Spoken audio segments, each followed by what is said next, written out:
투표 잘 하셨어요? 네.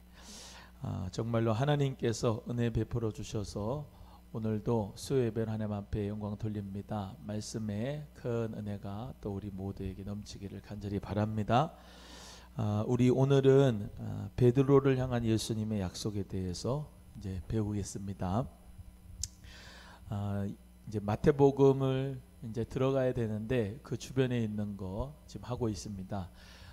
사실 예수님께서는 약속을 제자들에게 많이 하셨는데 특별히 이 베드로를 향하여서 예수님께서 많은 약속을 하셨어요.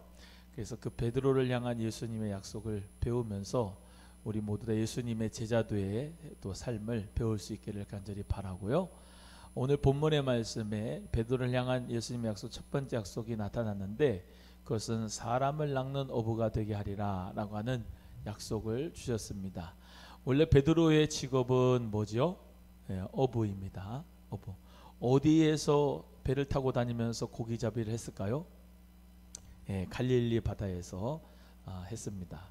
갈릴리 바다는 이 이스라엘 사람들에게는 어떤 의미에서 보면 젖줄입니다. 이 이스라엘의 아주 생명의 젖줄과 같은 곳이에요. 그래서 헬몬산에서부터 흘러나와서 요단강, 요르란 말은 내려오다, 단이란 말은 단이죠. 그래 단에서부터 내려오는 물에서 요단강이 이제 하나의 호수를 만들었는데 그게 갈릴리 호수, 갈릴리 바다 이렇게 얘기합니다. 그래서 그 갈릴리 바다 또는 긴네렛 또는 게네사렛 호수 또 디베랴 바다 다 똑같은 명칭이에요. 그래서 그 갈릴리 바다 근처에서 고기를 잡는 어부가 바로 베드로였습니다. 이 베드로는 사실 그 형제 안드레와 같이 고기 잡을 하는 어부였는데 그 두 형제가 다 예수님의 제자가 되지요. 예수님께서 이 안드레하고 베드로는 정말로 사랑하셨어요. 특별히 베드로는 예수님의 수제자였죠. 수제자. 그래서 그 베드로가 예수님을 부인하기도 하고 예수님을 저주하고 맹세하기도 하지만 예수님이 또 찾아가셔서 사명을 회복해 주시고 결국은 그 베드로는 거꾸로 십자가 못 박혀서 순교를 합니다. 안드레도 교회 전승에 보면 X자형 십자가에 못 박혀서 순교했다 이렇게 기록되어져 있습니다. 그러니까 형제가 둘 다 예수 그리스도를 위하여서 복음을 전했다가 거꾸로 또 X자형의 십자가에 순교했지요. 이 사람을 낚는 어부가 되게 하리라 라고 하는 이 축복을 예수님께서는 이 베드로에게 약속해 주신 것처럼 베드로는 가장 첫 번째 이 교회 예루살렘 교회를 설립한 설립자가 됩니다. 그래서 뭐 이제 조금 있다가 하겠지만 교회를 맨 처음에 생기게 된 것이 성령의 역사를 통해서 마가다락방에서 120명의 문도가 성령을 받고 방언하고 예언하면서 그들이 이제 예루살렘 교회에 어떻게 보면 처음 멤버가 된 겁니다. 그래서 그 예루살렘 교회에서 성령의 충만함을 받은 그들을 놓고 베드로가 설교를 하지요. 그게 사도행전 2장의 설교입니다. 오순절 설교예요. 그래서 너희들이 십자가에 못 박은 예수를 하나님이 주와 그리스도가 되게 하셨다. 그러니까 그들이 어떻게 해요? 어찌할꼬 통회하며 자복하며 회개합니다. 그래서 그 회개하는 가운데서 베드로가 너희가 회개하며 성령을 선물로 받으리니 이 패역한 세대에서 구원을 받아라. 그러면서 아주 과감하게 복음을 전하게 되죠. 왜 베드로가 예수 그리스도를 전하는 부활의 메신저가 되고 사도가 됐을까? 그 예수님을 십자가에서 부인한 그 시간하고 예수님을 복음을 전하는 그 오순절날하고 아까 말씀드린 대로 며칠 상관입니까? 50일입니다. 50일. 왜? 예수님이 십자가 못 박힌 날이 6월절 그 다음 날이니까 6월절부터 세 가지고 이제 50일째 되는 날이 이제 오순절 날 성령 받은 날이니까 그 50일 그 사이에 어떤 일이 생긴 거예요? 예수님의 부활 사건 그리고 성령을 받은 사건이 있은 겁니다. 그래서 그가 완전히 변하게 되죠. 그래서 옛날에는 그렇게 정말 예수님을 부인하고 저주하고 맹세하고 그렇게 담력이 약했던, 예수당이라고 해가지고 자기도 십자가 못 박힐까봐 그렇게 벌벌 떨었던 그 사람이 누구를 만나고? 부활하신 예수님을 만나고, 부활하신 예수님을 만나고, 또 그가 뭘 받고? 성령의 충만함을 받고, 그러고 변화가 돼서 주의 복음을 증거하고 사람을 낚는 어부로서 복음을 전하는데 하루에 3,000명, 5,000명이 회개하고 돌아온 역사가 있었다는 거죠. 그 베드로를 통해서 수많은 사람들이 그때, 그 해에 어마어마한 사람들이 예수 그리스도를 믿게 됩니다. 우리가 볼 때 뭐 한 번에 뭐 3,000명, 5,000명이 뭐 그렇게 큰 건가라고 할 수 있지만, 왜 그게 큰 거냐면 유대교, 다시 말하면 모세오경 토라만 알고 그 당시에 완전히 처음 예수님이라고 하는 그분이 십자가 못 박히고 부활하셨다고 하는 그런 분을, 다시 말하면 기독교로, 그리스도교로 안식일을 완전히 버리고 안식 후 첫날 그날을 주일로, 예수님 부활하신 날을 처음으로 모여가지고 성찬, 예수님께서 내 피로 세운 새 언약이다 하신 그 피의 언약, 새 언약을 말씀하면 성찬을 하고 같이 떡을 떼고 순교함으로 같이 기도를 하고 예수 그리스도 교를 처음 시작하게 된 역사가 그 베드로를 통해서 일어나게 된 거죠. 사실 사도 바울 전에 베드로가 먼저 예수 그리스도의 그 부활의 복음에 대한 메시지를 전파한 겁니다. 사도 바울은 그 전까지만 해도 교회를 잔멸하고 예수 믿는 사람을 잡아 죽이었던 주동자였거든요. 가장 처음에 이 예루살렘 교회가 설립되고 사람들에게 복음의 메시지, 부활의 메시지, 예수 그리스도의 십자가의 메시지, 복음의 메시지를 전한 것은 이 베드로를 중심으로 이루어졌다는 것입니다. 성령의 역사를 통해서, 그래서 사람 낚는 어부가 되고 교회를 세우게 되는 처음 역사가 이 베드로를 통해서 이루어진 거거든요. 그걸 누가 약속하셨다고요? 예수님이 벌써부터 약속하셨다. 처음 그 제자 이 베드로를 삼을 때부터 내가 너를 사람 낚는 어부로 만들겠다, 사람 낚는 어부로 내가 너를 사용하겠다라고 하는 말씀을 주신 것은 그 말씀이 그대로 성취된 것을 의미합니다. 그래서 예수님께서는 거의 3년 반 동안 사실 제자들을 키우셨어요. 제자 훈련하시고 제자 양육하시고. 그러니까 이게 아무거 아닌 것 같지만 예수님은 뭐 비행기 타고 뭐 배 타고 막 전도 여행 안 하셨거든요. 가신 데가 그 갈릴리 근처에서 복음을 전하신 거예요. 천국 복음을 전하셨죠. 갈릴리 근처에서 가버나움, 벳세다, 고라신, 그 팔복산 다 고기입니다. 거기서 예수 그리스도께서 복음을 전하셨, 천국 복음을 전하셨는데, 어떻게 보면은 야, 인류의 구세주인데 어떻게 거기서만 그렇게 복음을 전하시면, 그것도 3년 반 동안 어디 가시지도 않고 그쪽만 왔다 갔다 하면서 가끔씩 6월절이나 이런 절기 때에 예루살렘에 오셔가지고 그 가는 길에 또 올라가는 길에 복음을 전하셨지, 거의 갈릴리 주변에서 복음을 전하셨거든요.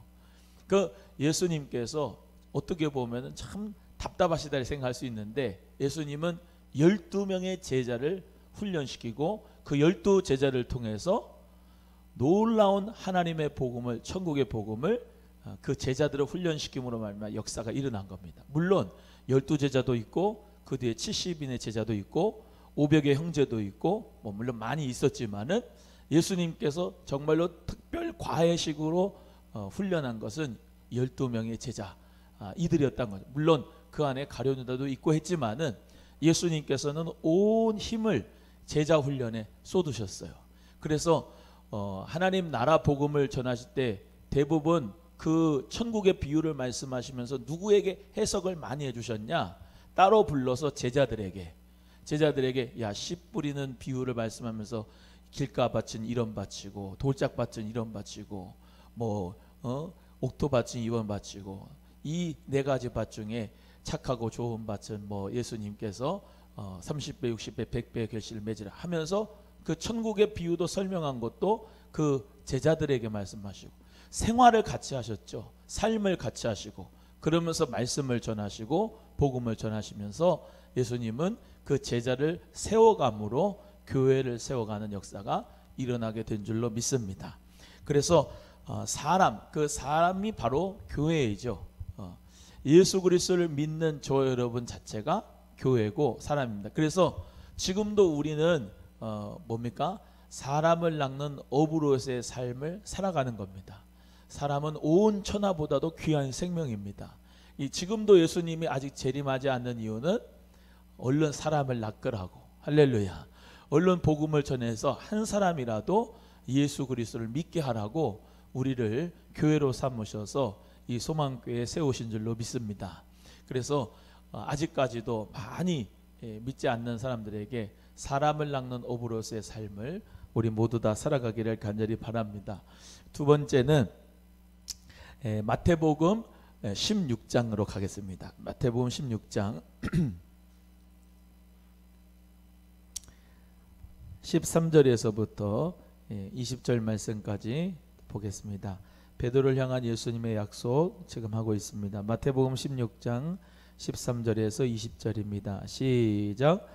예수께서 가이사랴 빌립보 지방에 이르러 제자들에게 물어 가라사대 사람들이 인자를 누구라 하느냐 가로되 더러는 세례 요한 더러는 엘리야 어떤 이는 예레미야나 선지자 중에 하나라 하나이다. 가라사대 너희는 나를 누구라 하느냐 시몬 베드로가 대답하여 가로되 주는 그리스도시요 살아계신 하나님의 아들이시니이다. 예수께서 대답하여 가라사대 바요나 시몬아 내가 복이 있도다. 이를 내게 알게 하니는 혈육이 아니요 하늘에 계신 내 아버지시니라. 또 내가 내게 이르노니 너는 베드로라. 내가 이 반석 위에 내 교회를 세우리니 음부의 권세가 이기지 못하리라. 내가 천국 열쇠를 내게 주리니 내가 땅에서 무엇이든지 매면 하늘에서도 매일 것이요 내가 땅에서 무엇이든지 풀면 하늘에서도 풀리리라 하시고 이에 제자들을 경계하사 자기가 그리스도인 것을 아무에게도 이르지 말라 하시니라. 아멘. 두 번째는 예수님께서 가이사랴 빌립보 지방을 가실 때였어요. 그때 제자들 같이 있었는데 야 사람들이 나를 누구라 하느냐 그랬더니 예레미야나 엘리야나 뭐 다른 선지자 중에 하나라고 합니다.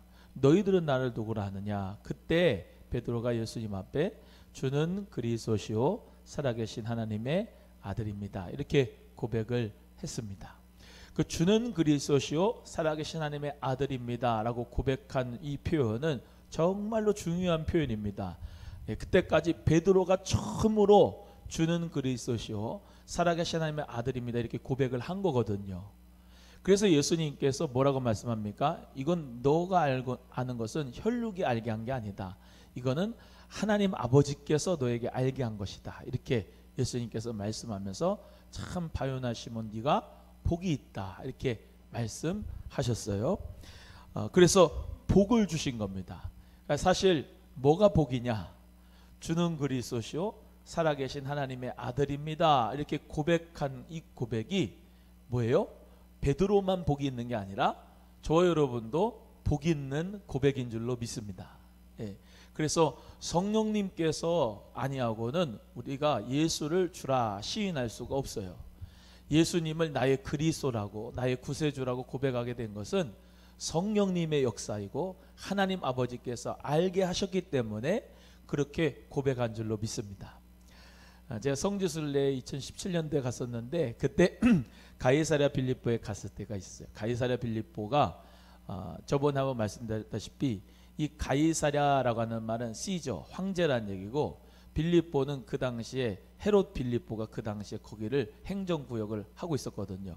그래서 합쳐가지고 가이사랴 빌립보 빌립보가 가이사랴 시저한테 이 도시를 바칩니다 해서 가이사랴 빌립보라고 하는 지명을 얻게 된 거예요.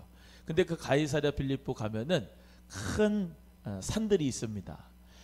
큰 산들이 있는데 그 산에 이제 산의 신 있죠. 산신.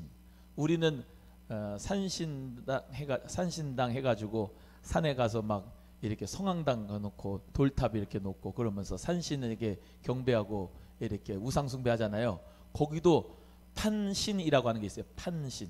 그것은 삼림과 야수의 신인데 그 판신을 섬기고 이런 삼림의 신을 섬겼던 그런 터가 있어요. 그게 가이사랴 빌립보인데 특별히 판신은 그 판 동굴이가 있어요. 동굴이. 그 동굴을 갖다가 이제 거기다 놓고 제사상을 이렇게 놓고 거기다가 이제 경배하는 거예요. 그 가이사랴 빌립보 지방 사람들 그 산신인 판신을 섬겼어요. 그때 예수님이 그쪽에서 예수님이 말씀하신 거란 말이에요. 물어본 거예요. 너희들은 나를 누구라고 하느냐고. 근데 그때 에피소드가 뭐냐면은 다 이제 우리 팀들이 그 가이사랴 빌립보의 판신 동굴이며 뭐 거기 있는 신전들을 다 보고서 내려오고 제가 가장 늦게 이제 내려오는데 우리는 공부를 해서 그런지 몰라도 그 내용을 알고서 갔는데 저기서 한 여자분이 그것도 외국 여자분이 찾아온 거예요. 저를 보고 이게 무슨 의미냐고 여기가 무슨 의미가 있냐는 거예요. 여기가 뭐냐는 거야. 뭔지도 몰라고 왔나 봐. 성지순례. What's the meaning this area? 그런 거. 무슨 의미냐고. 이거 모르냐고 이거. 여기서 가이사랴 빌립보인데 주는 그리스도 살아계신 하나님의 아들이라고 베드로가 고백한 장소가 여기라고 그랬죠. 그러냐고. Amazing 그러는 거예요. 놀라워가지고 그러면 당신도 크리스찬이네요. 나보고 그래요. 크리스찬이요. 당신 자기도 크리스찬이래. 나는 목사라고. 그러냐고. 너무 반갑다 그러면서 잠깐 악수하고 뭐라고 인사를 끝에 했냐면은 이제 그때 그 여자를 보고 이제 못 봤죠. 볼 일이 없죠.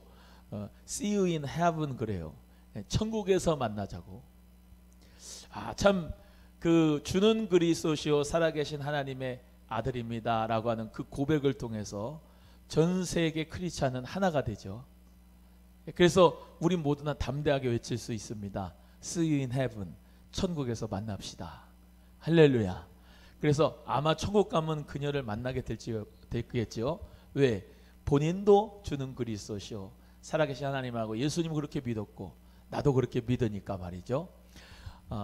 이 반석 위에 내 교회를 세우겠다. 그리고 음부의 권세가 이 교회를 무너뜨리지 못하겠다. 약속을 또 예수님이 하십니다. 한번 읽어보겠습니다. 다시 한번 18절이에요. 18절 시작. 또 내가 내게 이르노니 너는 베드로라. 내가 이 반석 위에 내 교회를 세우리니 음부의 권세가 이기지 못하리라. 아멘. 할렐루야. 너는 베드로라 라고 하는 이 베드로라고 하는 말 자체가 반석이라고 하는 뜻이 있어요. 뭐라고요? 반석.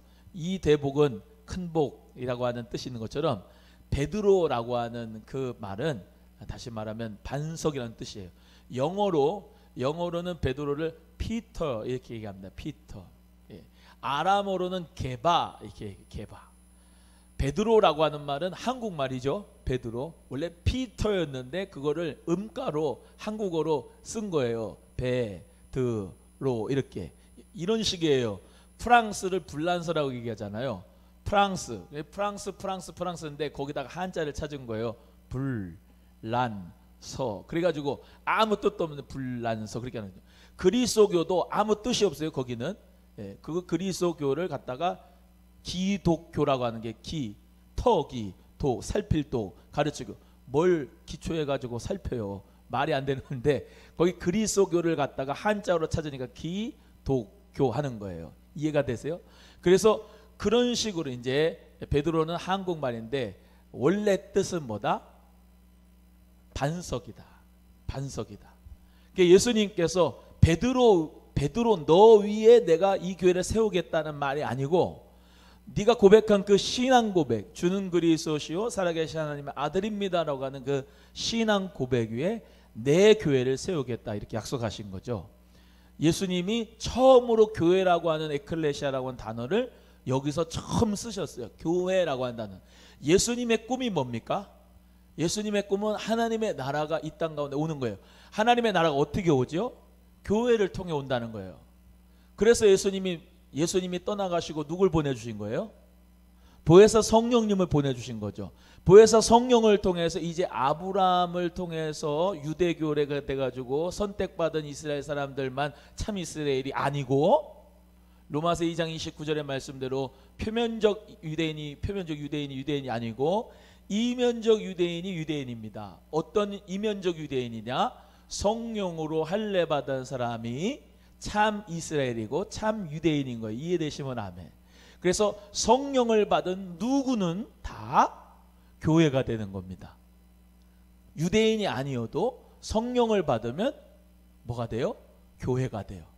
그래서 예수님께서 내가 이 반석 위에 주는 그리스도시요 살아계신 하나님의 아들입니다 라고 하는 고백하는 그 사람들의 신앙 고백 위에 교회를 세우고 하나님의 나라를 세워가고 하나님의 나라를 전파하고 하나님의 나라가 이 땅에 온다고 하는 확실한 기대와 소망을 공평하게 이방인에게도 다 주시는 것이 이게 복음인 줄로 믿습니다.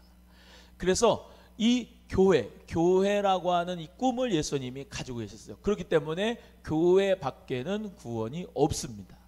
아무리 타락했어도 교회 밖에서는 구원이 없습니다. 교회 안에서만 구원이 있습니다. 아까 말씀드린 예배당 안에만 구원이 있다고, 그게 아니고 예수를 그리스도로 고백하고 하나님의 살아계신 하나님의 아들로서 예수님을 고백한 그 교회 모임, 그 신앙 고백 위에 예수님께서 교회를 세우시고, 그 교회는 생애 원리가 성령입니다. 따라합니다. 교회의 생애 원리는 성령님이시다. 시작. 성령님이 떠나가신 교회는 인간적인 모임이기 때문에 거기는 꽝입니다. 아무것도 아니에요. 두세 사람이 모여도 거기에 성령님이 함께 하시는 사람들이 모인 곳에 나도 그들 중에 있다고 말씀하셨죠. 성령님이 함께 하시는 곳이 바로 교회입니다. 아무리 인간적으로 많이 모여도 거긴 교회가 아니에요. 아줌마들이 10명이 모여서 모인다고 해도 거기는 교회가 아닙니다. 왜? 예수님이 성령님이 함께 하시지 않으니까. 근데 아줌마가 10명이어도 다 예수님을 그리스도로 고백하고 하나님의 아들 살아계신 하나님을 믿음으로 예수님을 오직 예수로 믿는 사람들은 거기 안에 성령님이 함께 하시는 거죠. 그래서 이 반석 위에 내 교회를 세우겠다. 가톨릭은 이 반석 베드로 위에 교회를 세우겠다 이렇게 잘못 해석을 하지만 우리는 그것이 아닙니다. 신앙 고백, 이 신앙 고백 위에 예수님이 교회를 세운다. 그래서 저 로마 이탈리아 가면은 성 베드로 성당이 있어요. 성 베드로 성당에 거기서 프란치스코 교황 거기 살고, 또 가끔씩 교황 새로 뽑을 때 거기 살고 뭐 그러는데, 성 베드로 성당, 성 피터 성당 거기가 자기네들은 다시 말하면 바티칸 이런 데가 다 뭡니까? 자기를 통해서만 교회의 권위가 세워진다고 생각하는 거예요. 예? 자기들 통해서만. 교황은 무슨 권세를 가지고 자기들이 있다고 하는 겁니까? 열쇠 가지고 있는 게 베드로처럼 열쇠를 가지고 있다는 거예요. 내가 땅에서 열면은 하늘에서도 풀어지고, 땅에서 풀면 하늘에서도 풀어지고. 잘못 생각하는 거죠. 사람에겐 그런 권세가 없습니다.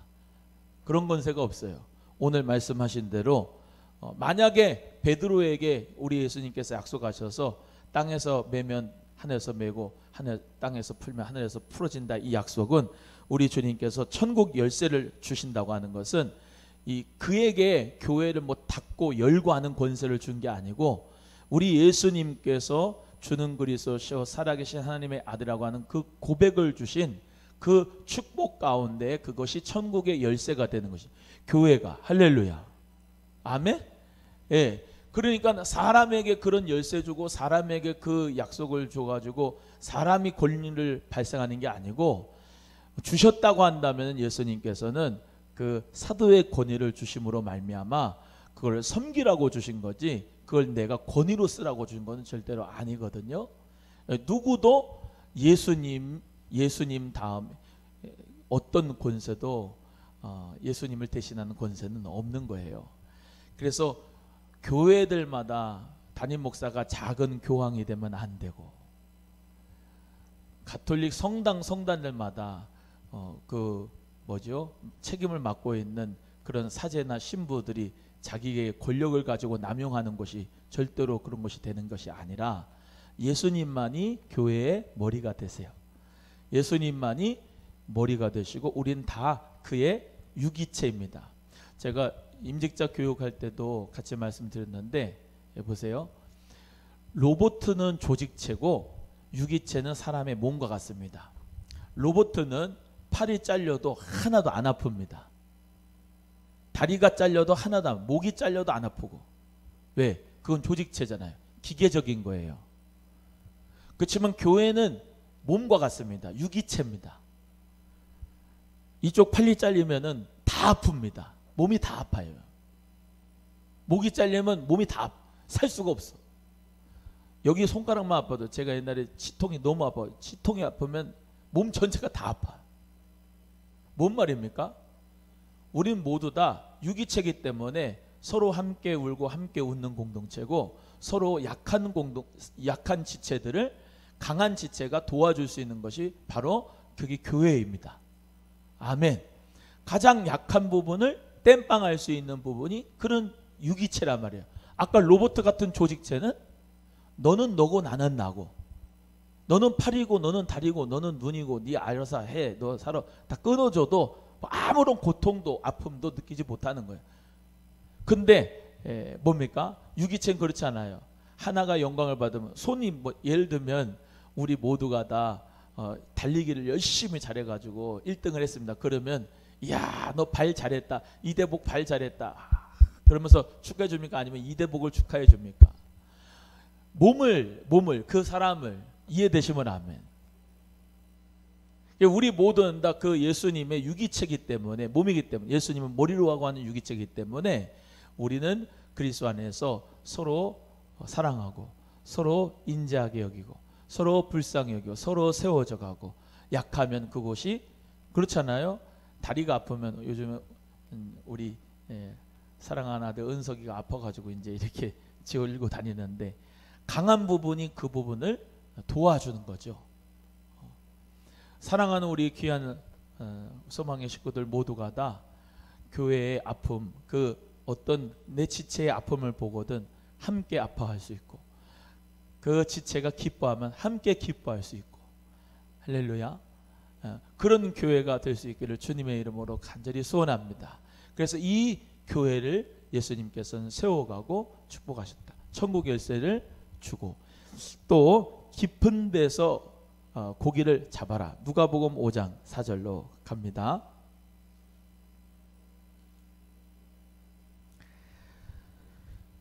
누가복음 5장 4절.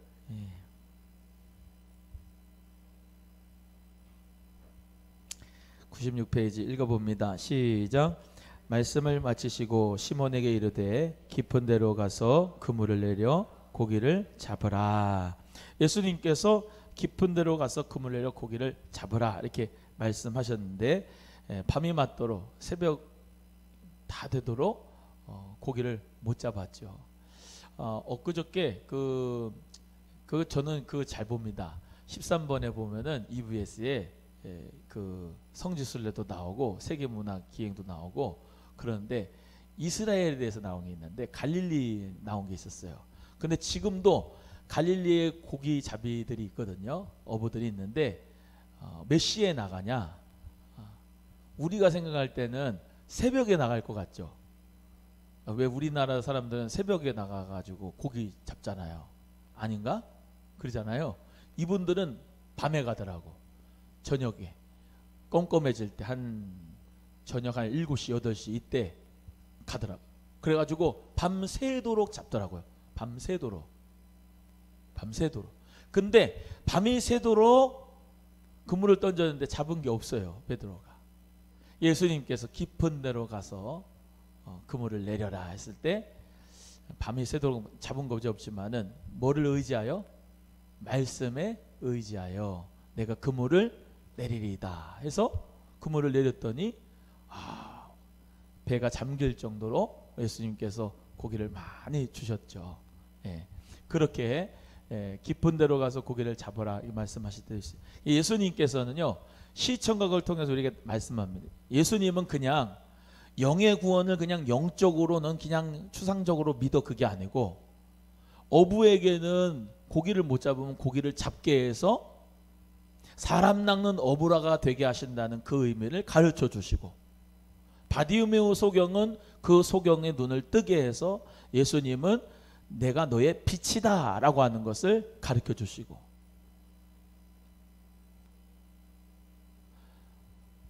정말로 그 수가성 여인처럼 정말로 남편을 몇 번씩 바꿨지만 만족이 없는 그 삶 가운데 예수님께서 그 수가성 여인의 내가 너에게 물이다, 내가 너에게 영생하도록 솟아나는 샘물이 되어준다 라고 하는 생명의 물이 된다는 것을 예수님께서 우물가에서 만나주시고 말씀하여 주심으로 가르쳐 주시고, 예수님은 구원자이심을 그냥 시청각으로 다 보여주시는 것이고, 삶 속에서 필요한 것을 다 채워주시면서 영적인 의미도 주님이 가르쳐 주시는 것이지, 아무것도 안 해주고 예수님이 나의 구원자다 이렇게 고백할 수가 없다는 거죠.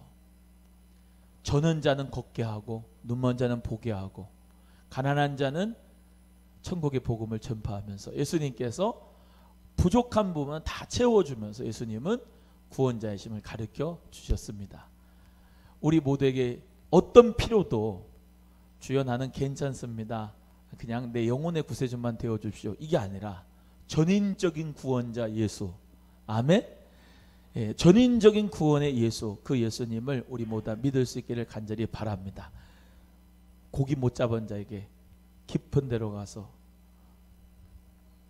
그물을 던져라, 그물이 정말로 찢어질 정도로 고기가 많게 해주시고 배가 잠길 정도로 많게 해주신 것을 믿으면서 내 모든 육체도 책임져 주시는 예수, 할렐루야. 물질에 손해나게 하시는 분이 아니다. 예수님은 물질에 손해나게 하시는 분이 아니라 더 풍성하게 더 생명을 주시기 원하시는 분이다. 문제는 내가 지혜가 없고 내가 부족한 게 많고 연약한 게 많아서 관리를 못해서 물질이 손해보거나 물질이 어려움 당하는 것 아니구나 생각해 보시면서 주님 앞에 더 하나님 앞에 지혜롭고 성령 충만함 받아서 예수님의 이름으로 나누고 베풀고 정말로 그 사랑을 나눌 수 있는 은혜가 있게 간절히 바랍니다. 베드로 고기를 막달라 레스토랑에서 먹어봤는데요, 베드로 고기가 맛이 있더라고요. 잘 바삭하게 태워져 가지고 맛이 먹었는데, 정말로 예수님께서는 우리 모두에게 정말로 육체의 모든 필요도 채워주시는 분, 영적인 필요도 채워주시는 분으로서 기억하면서 예수님 잘 믿으면 현 생활에서도 복의 통로로 살고 내세에서도 축복의 통로가 되는 우리 모두가 되기를 원합니다. 이렇게 쭉 보면은 제가 오늘 한 말씀 모두가 다 들어져 있고요. 한 군데만 더 읽어보고 끝나겠습니다. 요한복음입니다. 요한복음 21장이에요. 제가 정말로 좋아하는 말씀이죠. 요한복음 21장 15절에서부터 19절까지. 요한복음 21장 15절에서 19절까지 읽어보겠습니다. 저희가 조반 먹은 후에 예수께서 시몬 베드로에게 이르시되 요한의 아들 시몬아 내가 이 사람들보다 나를 더 사랑하느냐 하시니 가로되 주여 그러하외다. 내가 주를 사랑하는 줄을 주께서 아시나이다. 가라사대 내 어린 양을 먹이라 하시고 또 두 번째 가라사대 요한의 아들 시몬아 내가 나를 사랑하느냐 하시니 가로되 주여 그러하외다. 내가 주를 사랑하는 줄 주께서 아시나이다. 가라사대 내 양을 치라 하시고 세 번째 가라사대 요한의 아들 시몬아 내가 나를 사랑하느냐 하시니 주께서 세 번째 내가 나를 사랑하느냐 하심으로 베드로가 근심하여 가로되 주여 모든 것을 아시오매 내가 주를 사랑하는 줄 주께서 아시나이다. 예수께서 가라사대 내 양을 먹이라. 내가 진실로 진실로 내게 이르노니 젊어서는 내가 스스로 띠뛰고 원하는 곳으로 다녔거니와 늙어서는 내 팔을 벌리리니 남이 내게 띠띠우고 원치 않은 곳으로 데려가리라. 이 말씀을 하심은 베드로가 어떠한 죽음으로 하나님께 영광을 돌릴 것을 가리키심이로라. 이 말씀을 하시고 베드로에게 이르시되 나를 따르라 하시니. 아멘. 예수님께서 부활하시고 난 다음에 이 베드로를 찾아왔어요. 이게 똑같은 상황입니다. 어떤 비슷한 상황이냐면 대제사장 집, 다시 말하면 안나스 가야바의 집에 예수님이 끌려와 가지고 거기서 다시 말하면 조롱받으시고 멸시당하는 가운데서 저쪽 멀찍이 숯불을 피워놓고서 불을 쬐고 있었습니다.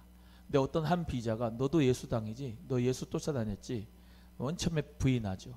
두 번째, 세 번째 저주한 맹세함에 부인했습니다. 그리고 예수님 앞에 닭이 우면서 자기가 예수님이 그 세 번 부인할 것을 말씀해 주셨기 때문에 통곡하면서 회개하면서 울었죠. 나중에. 그리고 이제 끝났어요. 예수님이 십자가 못 박혔어요. 그리고 3일 만에 부활하셨어요. 그다음에 예수님이 이제 또 그 고기를 잡으러 간 베드로를 찾아오시는 거예요. 근데 이 베드로는 지금 고기 잡으러 갔다가 있고, 예수님은 저 멀찍이서 숯불을 이렇게 해놓고 고기를 잡아서 거기서 굽고 계시는 거예요. 조반을 준비하시는 거예요. 그러면서 요한의 아들 시몬이 오니까 요한의 아들 시몬아 네가 나를 사랑하느냐 물어보시면서 예수님께서 3번을 물으시는 거예요. 3번 부인했잖아요. 3번을 또 물으시는 거예요. 그때마다 예수님이 베드로를 향한 약속을 주십니다. 어린 양을, 내 어린 양을 먹여라. 내 어린 양을 쳐라. 내 어린 양을 먹여라. 길러라. 예수님께서 이렇게 말씀하시면서 다시 말하면 그 목양의 사명을 베드로에게 주시는 거예요. 예수님은 이제 부활 승천하시고 가시잖아요.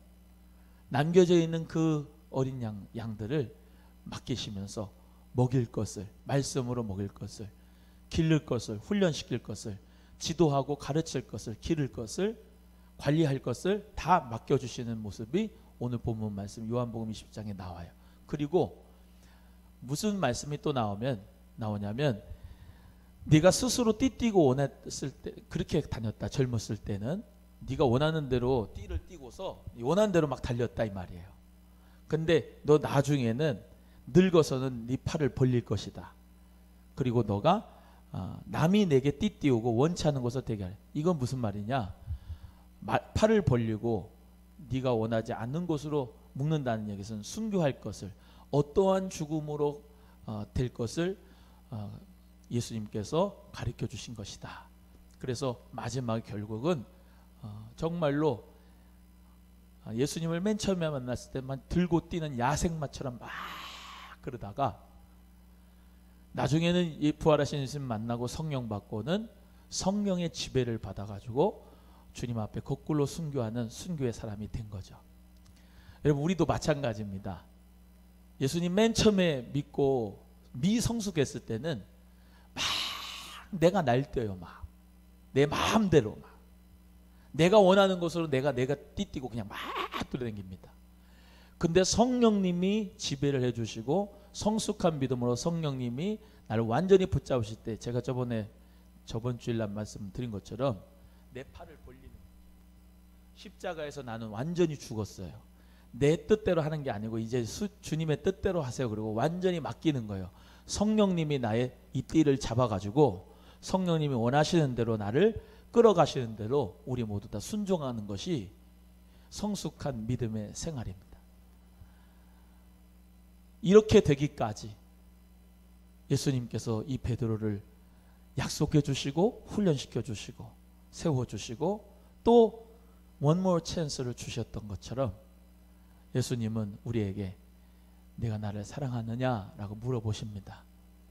주님 사랑합니다. 그러면 돼요. 다 주님께서 우리를 인도하시고 성령의 지배만 받으면 주님이 원하는 대로 우리 모두 쓰임받게 될 줄로 믿습니다. 내 뜻은 버리고 성령님이 원하시는 뜻대로 나를 인도해 달라고, 그런 믿음으로 우리 모두 다 살아가기를 베드로와 같이 그런 약속 있는 믿음이 되기를 간절히 바랍니다. 기도하겠습니다.